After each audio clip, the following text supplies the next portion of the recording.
Nice to see you back. How are you, sir? I'm good, man. I'm good. Awesome. Got my water. I'm good. There you go. With this new album called Recovery. I want to get just a few words about the making of this record. You know, about how long it took, and you know, how was it an enjoyable experience for you? Would you rate the enjoyment of it compared to your previous records?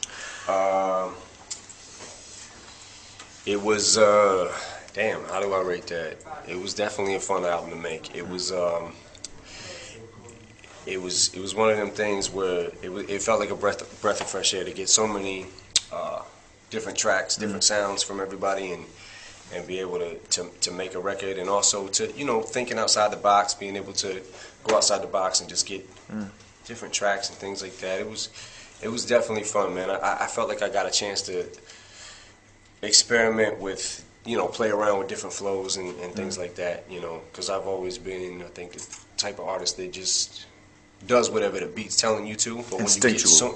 But when you do when you get so many different tempos and so many different, you know, sounds inside the beat and feels and everything, you're allowed to experiment even more. So this was definitely one of the funnest ones that I did. Was there one song in particular that you really remember having a good time with, or a rhyme that you wrote on that record that you just thought, man, this is a real new level for me, you know, as an artist and what I've achieved here?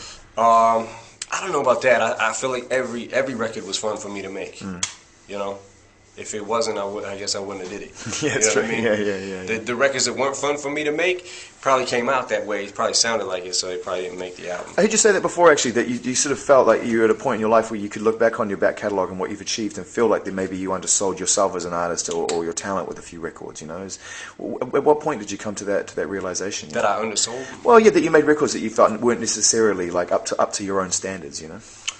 Oh, definitely. There was records that I felt like there was a long period, you know, a good 4 or 5 year period where I felt like I definitely gave the public a lot of subpar material. You know what I mean? There was a lot of It's shit, a huge man. moment of clarity, though, for an artist. Most people go through their whole lives without realizing that, you know? Yeah, I mean, you know, there's a lot of work that I can look back and be proud of, and there's also a lot of work that I feel like, fuck, man, what the fuck was I thinking when I did that? What's coming up next for you, real quick, before I let you get out of here and get on your plane, man? What's happening? Going home. Good. That's always good news. Going home, man. I'm tired. Yeah, I bet. And Slaughterhouse, a few words about that. Hopefully you might get that away. Slaughterhouse, we're just waiting to get the deal finished. But it's going to be crazy. I think that record is going to be crazy, and that's going to be fun to make. And that's where I might step back in and try to produce a little bit, too. So Shady Records is still a priority for you? It's something you still really believe in? Yeah, definitely. Shady Records, which we're definitely trying to get it back up and running. Great. You know what I mean? I think we're in a rebuilding process right now. So I can't wait to see what you build, man. Thank you for your time. Man. Always good to see you. No doubt. Thank you.